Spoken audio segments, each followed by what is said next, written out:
Welcome to Beyond the Scenes, the daily show podcast that goes deeper into topics and discussions and segments that originally aired on The Daily Show. Like, this is what you got to think of this podcast as. This podcast is like, you know, you go to church. You go to church so you can go to heaven. This podcast is them little sandwiches you get after church. Like, you know, you go to church and you praise the Lord, but then down there in the fellowship hall, they got them little finger sandwiches, and they got all them little peppermints that be in the bottom of a black lady's purse. That's what this podcast is. I think that analogy worked. This Black History Month, we are taking a look at a CP time I did not too long ago about the history of black superheroes. And we talked about some of the more notable superheroes in black history. Give me the clip. Black superheroes are not new. In fact, they've been squeezing into spandex for decades. Dating as far back as 1936, when cartoonist Jay Jackson created Speed Jackson in the Chicago Defender newspaper. Speed Jackson was a former track star at Howard University who was an excellent fist fighter, which may not sound powerful compared to today's superheroes with their laser eyes and sticky spider hands. But you have to think about it like sports. Today's best athletes are the pinnacle of human physicality, while the best athletes from the 1930s were just the ones with the least polio. Times change. Jackson used his abilities to fight against fascists during the war and right the wrongs of a racist society, which is tough because superpowers don't help when you're fighting systemic racism. Doesn't matter if you have the strength of 10 men if none of those men can get a mortgage. To help me dive a little bit deeper into this topic, we got a lot of brothers. We're going to go around the horn here real quick. First up is a certified nerd and stand-up comedian and Daily Show writer, super nerd, Ashton Womack. What up, Roy? Ashton Womack. I ain't trying to disrespect you, gangster. No, I appreciate it. You know, you still Houston. You know what I'm saying? Yeah, don't. How many times have you been on this show? Like, what number is this again? Like, you have to, like... I think this is like my fourth time. Give or take. Yeah. Also joining us is a comic artist who creates narrative-driven work and incorporates his own character creations into his work, Hebru Brantley. Hebru, how you doing today? What's up, Roy? I'm great, man. I'm glad to be on. So I appreciate you guys having me. Well, appreciate you for being smart enough to not join us in this hot-ass studio. It's nice and air-conditioned where you are. Television is torture, Hebru. It's torture. Also, for the very first time, this man's work has helped make this podcast happen up until now. We have a senior producer and self-professed geek of all things, LaMarr Burleson. Aaron, how you doing? Testing 1 2. Wow, this is how it feels like going beyond the scenes. Yeah. All right. Yeah, all right. I'm doing great, Roy. It's a pleasure and honor to be on the show with you all.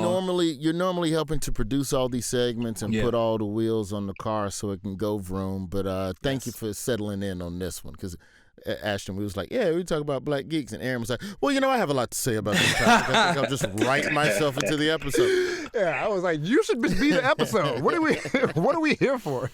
So I'll go around the horn to the three of you first. I want to know when you first started reading comic books and becoming engrossed in the world of comic books, and when you recognize your first black comic superhero. Because I'm going to be honest, for me, I grew up with budget limitations, and so, you know, where I'm from, you could really choose one of two things. You could collect baseball cards or you could collect comic books. You could not afford both. And with the little bit of extra money I did have, I would spend that on video game magazines. Shout out to Game Pro. Shout out to Electronic Gaming Monthly. Shout out to Nintendo Power. So Game I never... Informer. Game Informer. I was like, you speaking to my nerd heart right now. So I never dealt with the comic books, and so there would be kids in middle school that had the comic books, but what I knew of comic books was the cartoons. If it didn't have a Saturday morning cartoon, I couldn't tell you anything about it. Knew nothing, but I could name you who was on the bench for the Cincinnati Reds in 1988. So that's a different type of nerd. That's you still in the house. So, but this is a world that I really do not have much of a. It does not connect to my childhood. If I'm just being 100, so I want y'all to walk me through how you all got connected in the comic books. Ashton, I'll start with you. But how did you get into comic books, and what was the first sense of representation that you saw? I would say the way I got into comic books was I grew up on Fox. They had weekday afternoon cartoons. Yeah. You would watch X-Men. You would watch all the superhero cartoons, and that sparked my love for comic books. Now, the first superhero that actually got me truly loving superhero, it's always been black superheroes. My first superhero I loved was Meteor Man. He was, it's not a comic book, it's a movie. Robert Townsend. So many famous black actors. But when I was growing up as a kid, we would watch Meteor Man 18,000 times a day. So then to that point, Aaron, what did you discover? Because Meteor Man, that's a movie, you know, and Ashton, you know, he kicking back with his pops watching something that probably was, that movie was a little grown. It's a classic. It was a little grown for you. You were like 5, 6 years old. What about you, Aaron? How'd you get into, like, where did you go to get them? Because, like, comic books was a white side of town errand. And growing up in Birmingham, you did not go to the white side of town unless a white classmate had a birthday or unless it was time to go Christmas shopping. Yeah. That was literally another universe. Yeah. So where are you even finding the comic books to buy? Like, who is your people? How did you get into this? You know, I have to give a lot of credit for a lot of my, you know, geekdom and fandom to my older brother, Brian. You know, he was an avid collector. So he had a bunch of G.I. Joe comics. But it was when he was growing up and going away to, you know, college and everything, he let me inherit his comic book collection, which had a lot of the 1970s Batman comic books, you know what I mean? And that, you know, vintage blue and gray jumpsuit. And so you get a lot of those like 70s and 80s Batman comics, Death in the Family, where you see the second Robin passing away by the hands of the Joker. And so I was really fortunate to have an older brother who was into a lot of geek stuff, Star Wars, Batman, G.I. Joe. And so it was from inheriting his comics that I developed a joy and love. In addition, you know, Ashton, I as well was watching all those weekday cartoons in the afternoon, X-Men and Batman, the animated series. So really developed and coalesced through, I mean, I think the animated series for Batman is one of the groundbreaking series of all time. And so it was really in that pocket that I really embraced, you know, my geekdom in a way and grew to have such a love affair with this art form. Now, Hebru, you took it to another level because you started drawing and actually trying to do something with all this stuff, unlike these two shiftless Negroes. How did representation, you know, how did that inspire your work? Like, did you ever feel a moment, and, you know, and Ashton and Aaron, feel free to jump in on this as well, was there ever a character where you're like, oh, damn, that's going to be my through line, or that's the one that inspired me to go to the next level with this? No, man, you know, I'm probably a little older than, you know, the brothers on the panel. And I think for me, it was like, I came into it through my mom. My mom was just a reader. My mom would read everything, and she just wanted me to be a reader. And I wouldn't connect with anything, you know, like I would pick up something, start it and not finish. And then she introduced me to comic books, but it was her way. So it was like Archie and all that shit that excuse me, I don't know if I can curse. No, you can cuss. Okay. Fine. Yeah. All right. But you know, the stuff that, again, it just was a little too white for me, you know, and wasn't funny. And then I gravitated more towards like X-Men and all that stuff. And I think that, like, you know, my first introduction before comics, or kind of maybe at the same time, to black heroes is a questionable black hero, which is Panthro from Thundercats. Yes. Yeah. Yes. The Panthro, mechanic. They just always made him fix shit. Exactly. That was it. And then he had nunchucks. You know what I mean? Niggas love nunchucks. Yeah, let's just do that. And it was, you know, Panthro was voiced by the grandfather on the Cosby Show. Oh, yes. No, that makes sense. Yeah, and it was, so, you know, he had that deep black man, like, you know, I felt like it was my grandfather talking to me. So, and that was his character in the show. He was like kind of voice of reason. He was the he's like Lion-O, like, you being a pussy. Like, come on, stop now. Like, yeah, let's stop this shit. But in all sincerity, like, that was sort of my way in. And then it was like, you know, the 11-year-old boy in me saw Storm. And that was like, oh, okay, this is speaking to me on a few levels, right? It's okay, now we're cooking. Okay, right. But, you know, when it came to my stuff, I think, you know, it wasn't. I think it's just a combination of just like all these things that I've sort of ingested over the years. You know what I mean? Like these different heroes, different characters. But, you know, I think, man, we all were hooked on blonde-haired, blue-eyed supermen for the longest time, right? Because that's all we were fed. Yeah, the closest I came to comic books, I would read comic strips in the newspaper every day. I grew up in a newspaper house, so especially on Sundays, we passed the paper around the table, and you just read all the different sections. And so, to that point, Hebru, like, I'm trying to think, and Birmingham media, especially print media, is hella conservative back in those days. So I don't even think I saw the Boondocks until late 90s. But to me, the blackest thing I saw in the newspaper was the Phantom. And he was a vigilante, and he was tearing up shit. No, only reason why I thought he was black because he was in the jungles all the time. I was like, he's a black superhero. And then the movie came out, they had Billy Zane. Billy Zane playing. Billy Zane. Shout out to Billy Zane. I thought that was the original Black Panther for real. Guess he ain't black at all. It was such a lack of black characters out there. I had to identify with Beast from the X-Men because he was blue at least. And so it was someone that you can still see yourself in because you couldn't really see yourself in Cyclops. You couldn't really, even though you have Wolverine and he was dope, you couldn't see yourself in that. So at least with Beast being blue, you can still kind of see it a little bit. It's not till you get Bishop coming to the X-Men 2, where Bishop is just this strong, like 6'6" black guy with like wavy jet black hair and just. Now call it what it is. Bishop had a Jerry curl. He had a Jerry curl. Bishop looked like he was a running back for the Ravens. He didn't look like a defensive lineman. But how did that make you feel, Hebru and Ashton? Like when you saw a brother that looked like your uncle from a family barbecue in a comic book? Because I remember seeing, for me, it was Bo Jackson, Frank Thomas, Ken Griffey Jr. Those were the three black athletes that made me feel like, oh, he's doing, especially Bo, because he's from around the corner in the Birmingham suburb. So, like, I remember that feeling of, man, I can do this because he looks like me. Was that your character, Aaron? Was Jerry Curl Man? Bishop was that. I mean, because at that point, you're really grasping for some sort of representation. So you get that with Bishop, right? You have a person who's not from the time period that the X-Men are taking place in. He's from a dystopian future, and he's coming back to right the wrongs that kind of led way to his horrible future, where he is inhabiting. So, but Bishop was a little bit off his rocker, you know what I mean? But it was okay because he was really cool and militaristic in a way. So I really gravitated to that. Hebru, I'll start with you on this question. Do you think that black cartoons outside the mainstream get enough credit or get enough attention?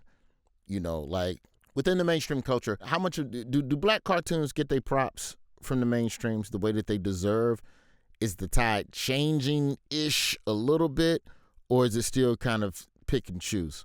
I think it's pick and choose, man. Like, I don't know any, besides like Boondocks, obviously that had a real moment, right? And it still does. I think it kind of reverberates, when you get people, sort of reposting memes and things like that and how it sort of lived through. But you talking the strip of the cartoon or both? Well, really both. TV show. But more so the TV show, because that's what everybody, like that's where a lot of people found it.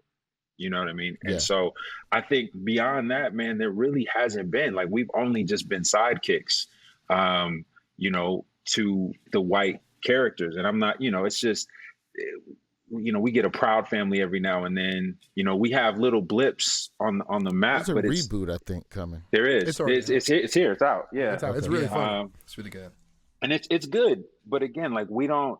I feel like it's the quota situation. It happens in Hollywood all the time. A few years ago, when Hollywood found out that black was cool.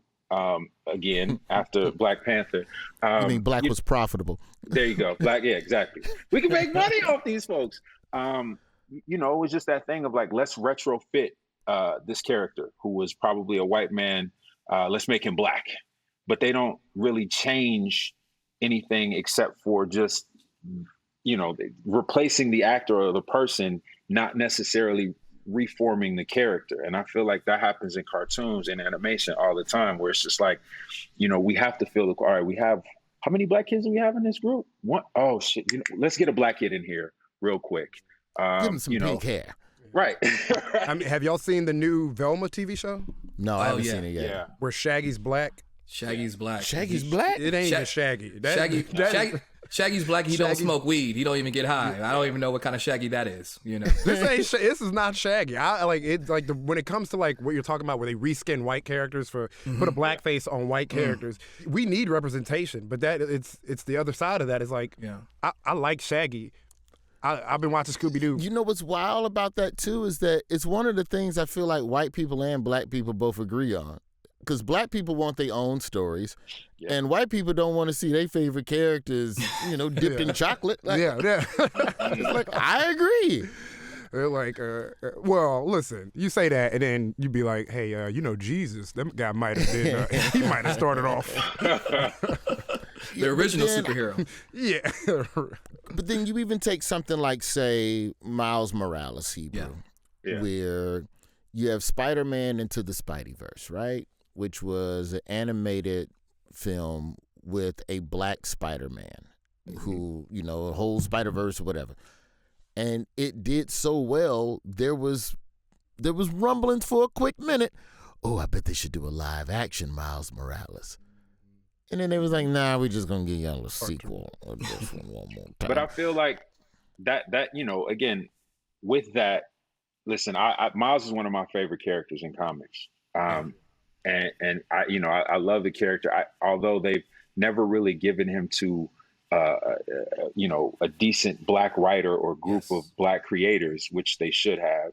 But with that movie, I think that movie worked because it was just a good movie, right? Like they really honed in on making Miles feel authentic. His neighborhood felt authentic. His parents shit feels like Miles' last name is Morales. And his dad's last name, what's his dad's last name, Aaron? Davis. Davis, right? Like, that's some real shit. You know what I mean? Like, that's not even his daddy, right? Like, my last name, Womack. My dad's last name, Lomax. They just happen to rhyme. They not the same. So I think they did a good job in bringing in some authenticity. I think that we will start to see more of that. But, again, it's like Hollywood's motivated by the dollars. And as long as, Peter Parker, like, we'll get the Black Miles in real time at one point, but white Spider-Man is still very, very bankable. So, well, after the break, I want to talk to you a little bit more. I want to talk to all of you actually about how we can introduce new black characters, new black IP into the world of comic books and eventually matriculating into television and profitable movie franchises for you, Hebru, but also the hurdles that you've dealt with in trying to break through new concepts and what that world is like. This is Beyond the Scenes. We'll be right back. Beyond the Scenes, we are back. We are talking the world of black superheroes and why we only get the same couple of superheroes remixed, even though we got a whole universe of black stories waiting in the queue to be told. One of our guests has been creating some of these characters. Now, Hebru, walk us through this journey, because I want to talk a little bit this break just about a lot of the existing black movie IP and how it came to actual fruition.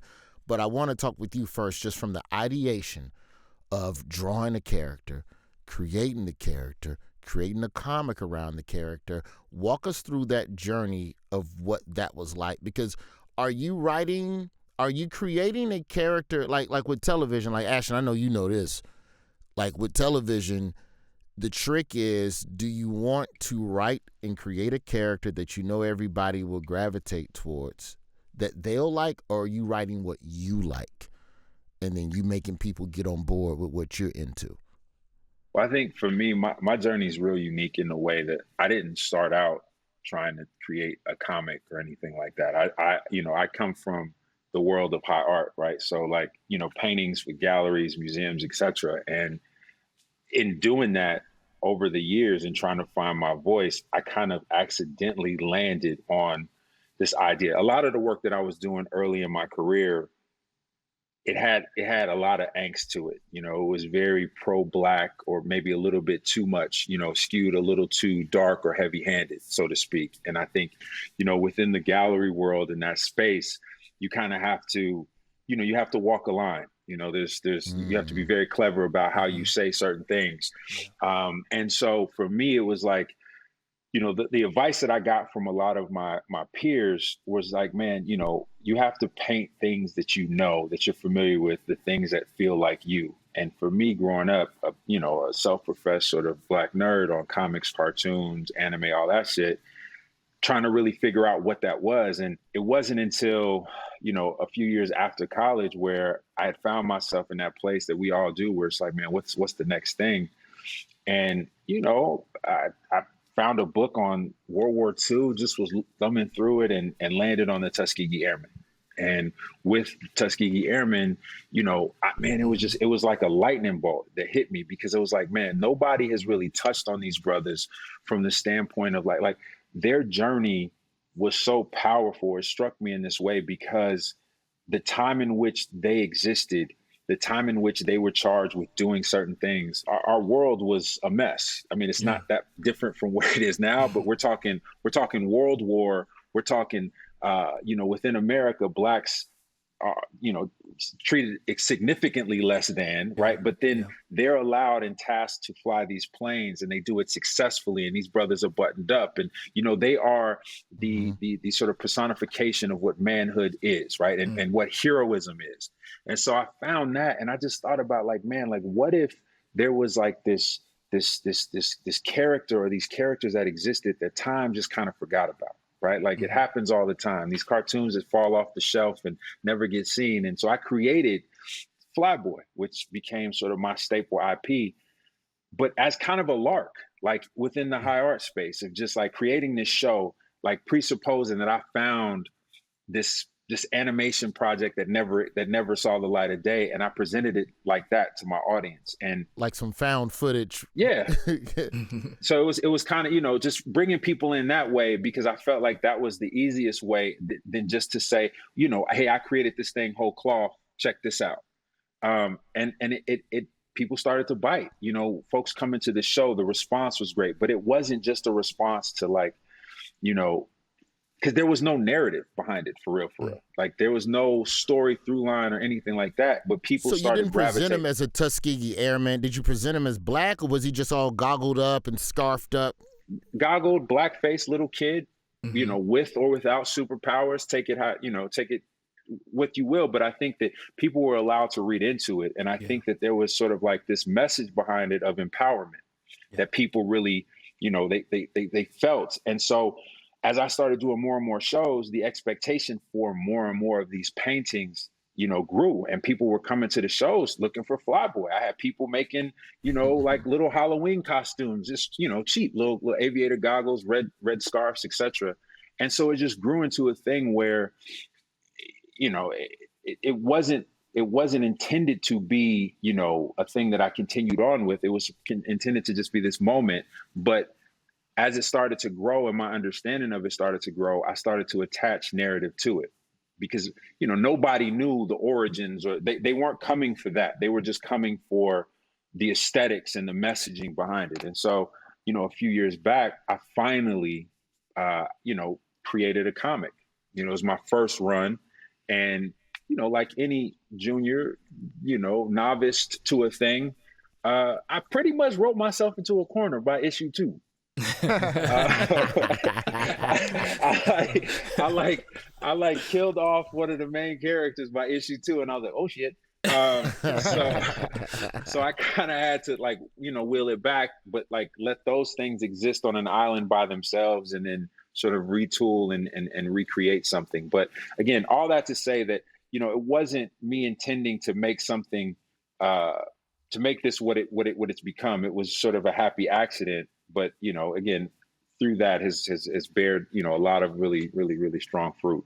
Okay, so then you create Flyboy, and then you're eventually going to be at a crossroads, if you aren't already, that a lot of Black content creators are going to be at now, where you have an idea, and the trade-off for exposure and money is new cooks get to come in the kitchen and tinker with the seasoning on this dish that you've perfected up until this point.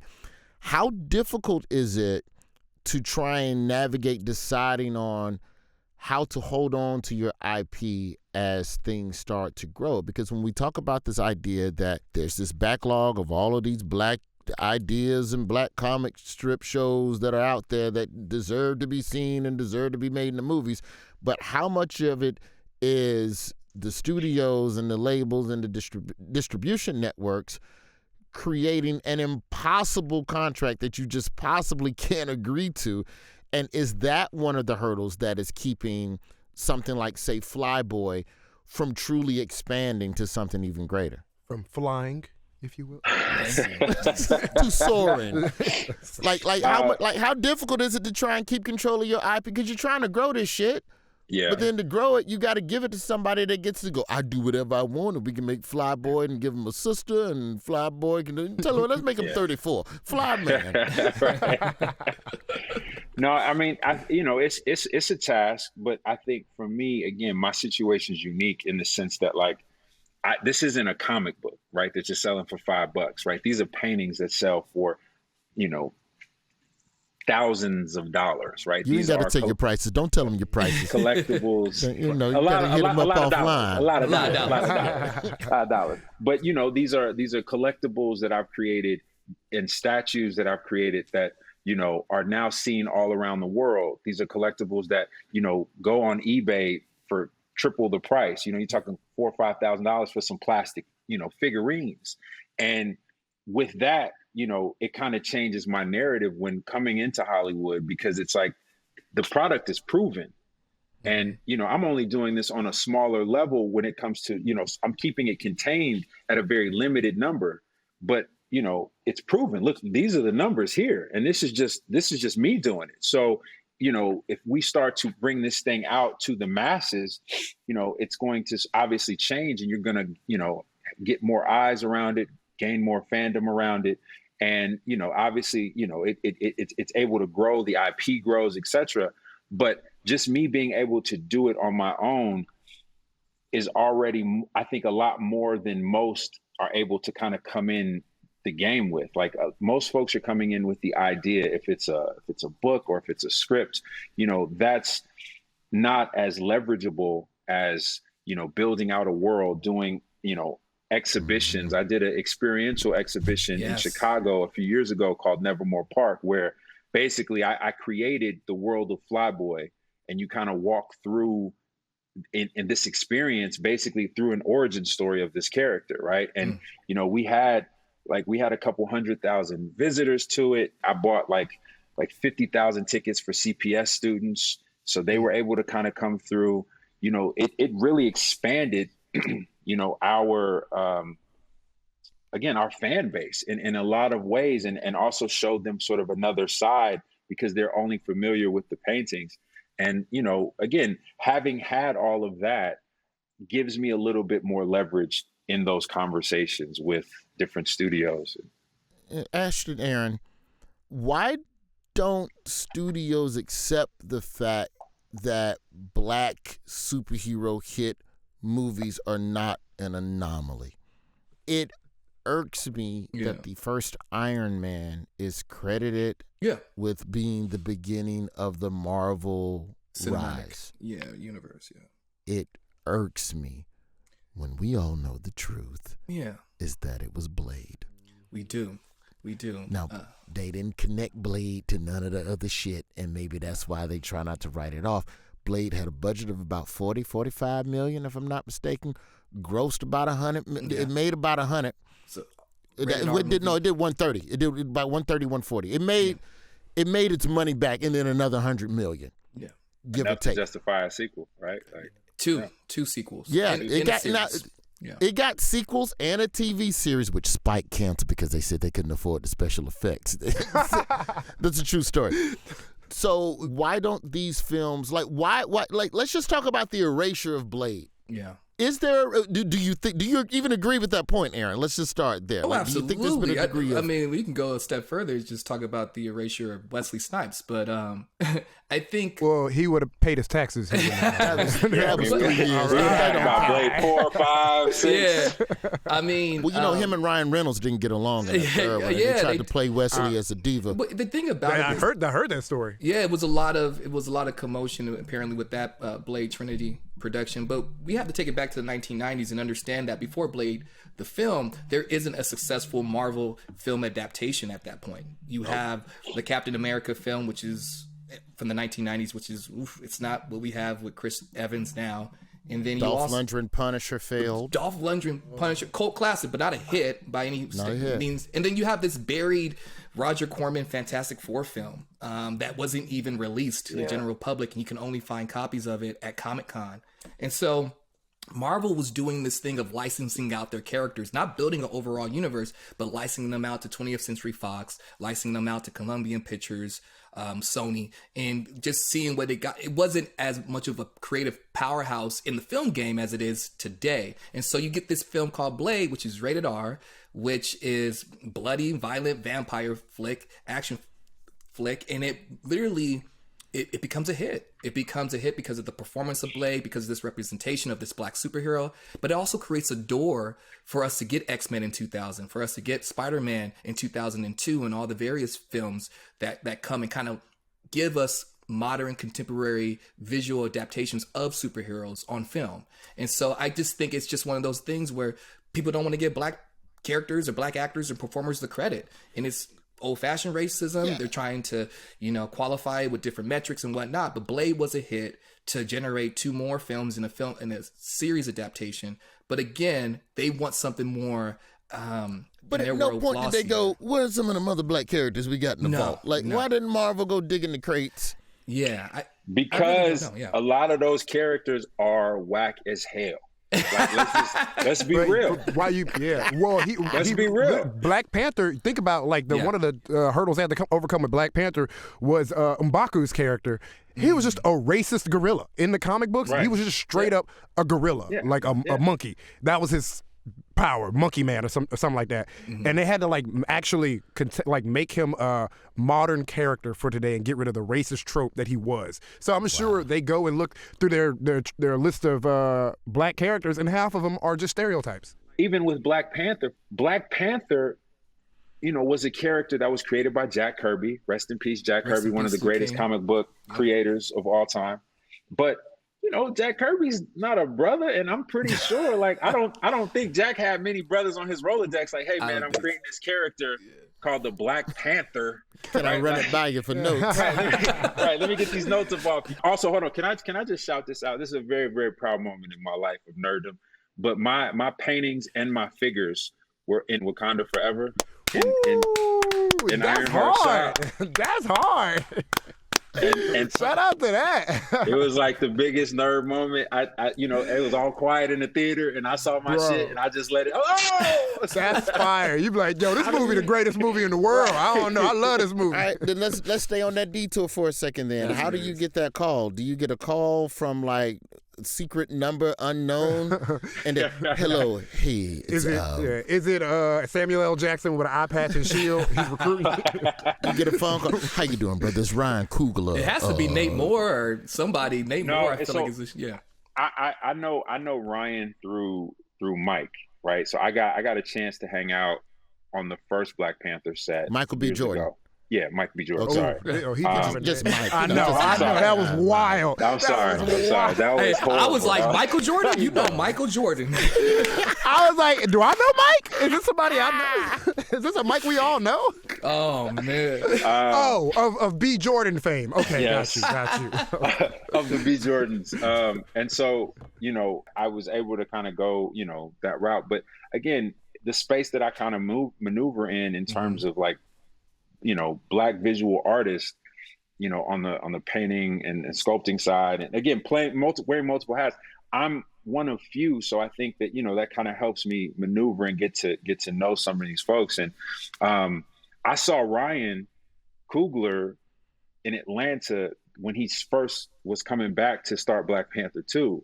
We ran into each other at the hotel, and I was messing with him. I was trying to juice him for some gossip. I needed to know what was going to happen. Yeah, give me some script line, story give line. Me something. Yeah. Of course, he didn't give me shit, but it was cool. But I think that I would like to think that as Ryan is sculpting this, and this is so Black Panther is so cultural, right? It's not just about Wakanda, but when you look at even Wakanda Forever, there's lines about Fenty Beauty in there. There's it's Black culture. It's not just this fake African culture. And so I think that, they do such a good job of being fully immersive and aware of what's going on, outside in this world that they bring into this Marvel world to make it feel real for us. And I think that, the character Riri being from Chicago, me being sort of, Chicago's, some of my characters sort of being the mascots in certain instances for Chicago. I think that it was just, it was one of those things that just really worked. And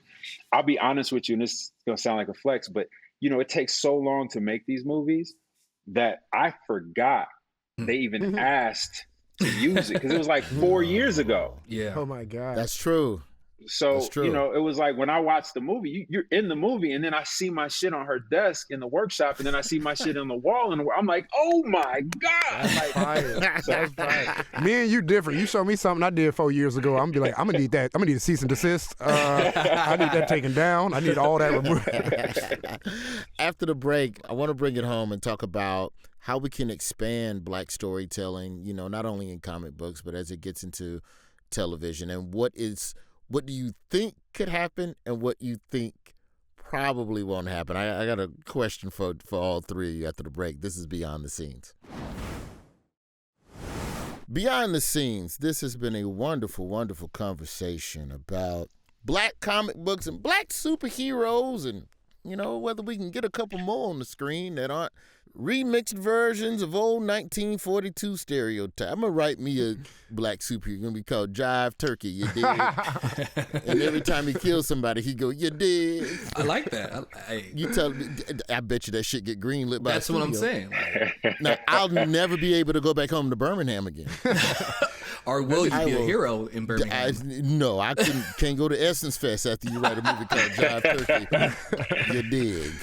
Yeah. I got another idea. It's like Teen Titans, but they're called the Young Bloods. Yeah. Okay. How honest can the Black experience be infused into Black superhero narratives? Do you think there is still space for expansion, Ashton? I mean, I know there's space for expansion. Will it get made, though? I mean, it's up to us. It's up to us. We can't let white media or American media control the stories that we tell. I feel like one of my inspirations is Toni Morrison. I'm pretty sure she was like, I tell stories. I don't exclude Black people. I exclude white people. I tell stories from a Black experience, and they're for Black people. That's the kind of superhero story I want to see. A story that's truly all around, made for Black people. It involves every aspect of Black culture, and it does not have to capitulate to modern mainstream America, modern society. Have to why is it always Black stories that have to reach across the aisle so everybody else can feel seen and accepted? We ain't never been, nobody reached across the aisle for us. Why can't I tell a story it revolves around the dollar. I think for me, being able to spend a little time in, Hollywood and having all these conversations, right? Like, studios are, these cats, they're not original, and it's the dollars, the bottom line. So I'm going to reach back in a catalog of things that we've done already that people are familiar with because once upon a time it lived, and we're going to redo that to death. And then when we ain't got nothing else, right? Hopefully we have our Ryan Cooglers or our Jordan Peels. Those are the only brothers that would be allowed to introduce something new at this moment, right? Like with a little bit of radicalness to it. Yes, approved, right. State approved radical. Maybe Ava DuVernay. Ava DuVernay might, maybe she might get in there. I think so. But not to exclude Ava at all. I think she's absolutely one of those ones. Yeah. But it's going to take someone of that ilk to get that thing across. I think, like, you look at the time in the 90s, you talked about, somebody mentioned, Meteor Man, right? Like, Meteor Man doesn't get made even as a comedy if Robert Townsend doesn't have all that goodwill that he's built up. 5 Heartbeats. Hollywood Shuffle. Right? I'm going to get you some. Hollywood Shuffle's what got him to and those relationships. Yeah, those relationships that he's built with all these phenomenal Black comedians and talent, where he can get those folks in at a price so he can make his movie at a price, right? And again, it still kind of had to be, it's not to down Meteor Man, because I love Meteor Man, but it had to be a comedy. Yeah. Right? It had to be a comedy. And it definitely plays on those 90s tropes of like the bad neighborhood and the gangs, the Golden Lords, right? Like Don Cheadle. Right, where you going? Give me your purse, old bitch. Right. and unfortunately, the thing about Meteor Man, it was a box office flop, right? And so when that happens, Robert Townsend goes into Hollywood jail, can't direct for a little bit, or has to go make The Parenthood on television, which is a great series as well. But also, you don't really get that Meteor Man 2. And so, and I think we kind of overlooked the importance of Black Panther being that it was Marvel's either 18th or 19th film at that point. And it was the first ever Marvel film to be nominated for Best Picture. And so just Marvel outgrossed everything that came before it. And again, that's a one part in a series of these episodic films that people are just okay, we're doing this film to get to the next point. But Black Panther was a cultural moment. It was a phenomenon. It was a phenomenon, really. And then Marvel was like, hey, so look at that. Look at what we did. And so it's kind of like, you get those hits, but to try to get to that level and to maintain that, I feel there's way more pressure on Black creators. There's way more of we told you that it wouldn't sell, and then that opportunity gets yanked away when so many other folks in Hollywood can take swings and miss, but still be able to make other films. And so I think the playing field for us is very limited. And so you got to either get up and hit a home run, or you might not get that chance, honestly. One of those challenges, though, Aaron, to what you're saying, even when you're talking about Meteor Man, is that, we as Black folks and folks of color, by and large, haven't been taught or haven't been welcomed into the conversation of science fiction. Yeah. Right. And so, if this hero is playing in theaters 1 through 9, and Tyler Perry is playing in theater 10, listen, I mean, seriously, like I'm off the streets with my lady. I'm going on a date. I'm not speaking just with myself, but I'm going to go with Tyler Perry. That's a brand name for me. And it's something relatable, right? I think that the fact that categorically we have not been put into science fiction films in that narrative forever. Like we'd always be one of us, right? Like, Billy D. Williams was the only nigga in space for how long? Right? Yeah. And when they finally let LaMarr Burton in space, he was blind. He was blind, right? He had Star Trek Next Generation. He had on some shades. Shout out to LaMarr Burton, friend of the show. Shout out to LaMarr Burton, man. So to the creators, to the Black content creators and writers that are listening to us, Hebru, how do you allow your work to be the truest version of yourself? Like you have a coffee table book that you've just put together that's now for sale at it's right there. Look at that. I can already tell from the cover of that book, Ashton. That's one of them books you put on the table and impress women. Right. Hey. It could be the only thing on the table too. Next to a glazed candle. Because I don't know nothing about candles. As you look back at all of the work that you've done, enough to put into a book, which is already a crazy accomplishment to think about, that you've done enough that you went, you know what? And I know that's not even everything you've done. That's just the hits. How did you allow your art to be the truest version of yourself and not be influenced by what they might buy or how did you stay true to what you wanted to do versus what you thought people wanted to see? I think my art has sort of always been a bit of like my own diary, right? My art always reflects where I'm at, emotionally, mentally. And so I think that with art starting out, there was not really a big risk. You just do a thing. I got 2 other jobs over here making, horrible money, being a horrible employee, but it wasn't a risk to just go make some shit at night and paint and stay up all night and create some stuff. So I think that starting out from an honest place of just I just need to express myself. It's an easier upstart than, I didn't have to start out from a place of I have to make things in order to pay the bills to survive. So I have to work according to everybody else's sort of level or expectation of what is good and what's cool. The thing that stuck with me a long time ago was Mos Def said, I just always wanted to grow up and make cool shit. And it's a very simple statement, but that's sort of how I lived, in that sense of like, if I can always be honest with myself in my work, I'll be okay. No matter what other work I have to do, like I have my outlet, and my outlet has now become my career and my occupation.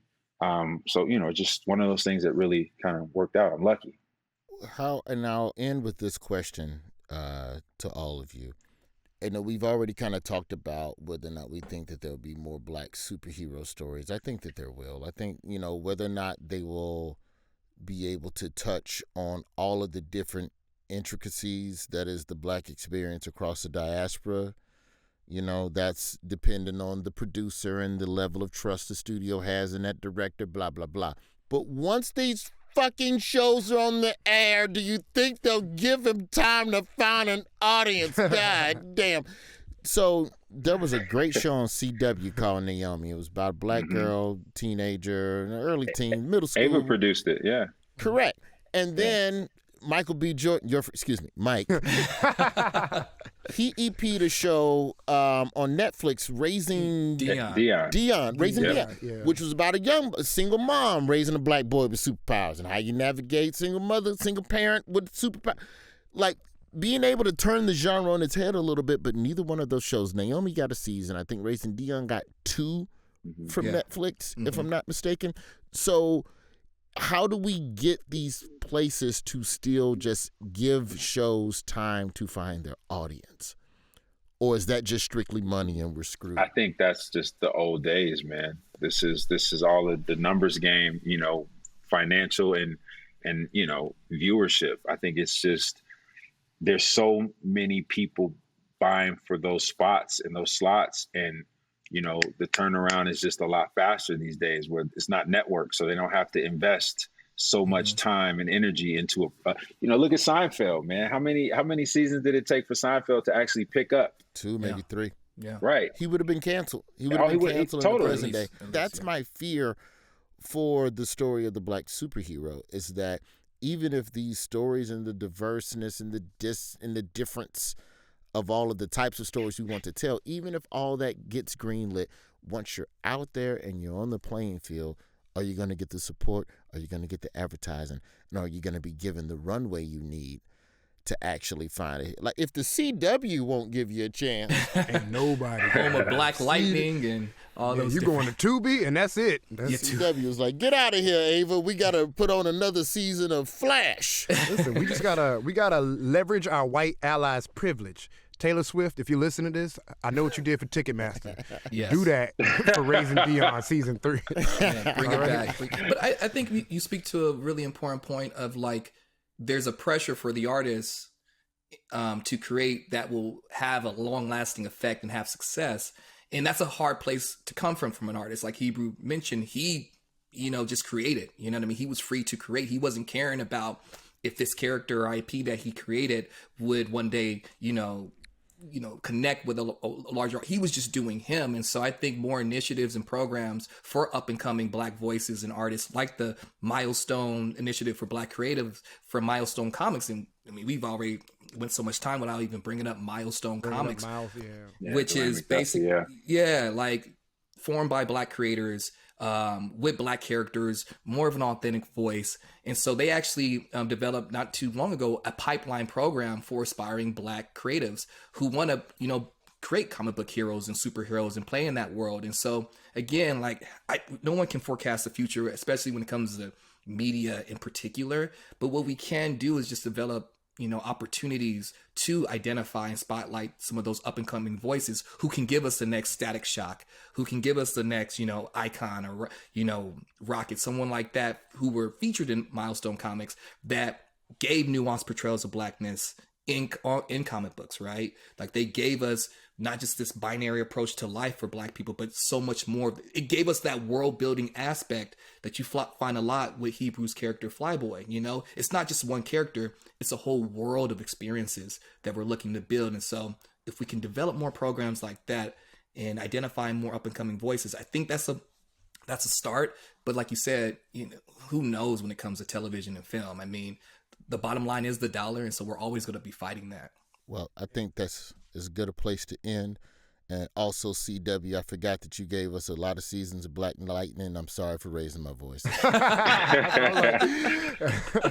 that aside, thank you so much, Ashton.